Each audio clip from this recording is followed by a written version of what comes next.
नारायणं नमस्कृत्यं नरं चैव नरोत्तमं देवीं सरस्वतीं व्यासं ततो जयमुदीरयेत्। अथ सकल सौभाग्यदायक श्री विष्णु सहस्रनाम स्तोत्रम्।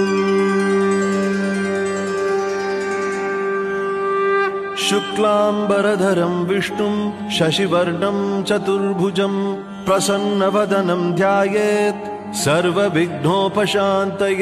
यस्य द्विरदवक्त्राद्यः पारिषद्यः परशतं विघ्नं निघ्नन्ति सततं विश्वक्सेनं तमाश्रये।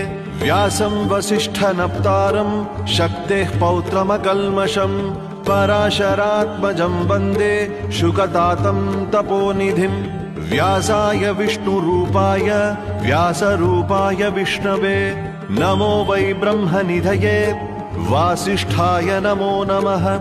अविकाराय शुद्धाय नित्याय परमात्मने सदैकरूपरूपाय विष्णवे सर्वजिष्णवे।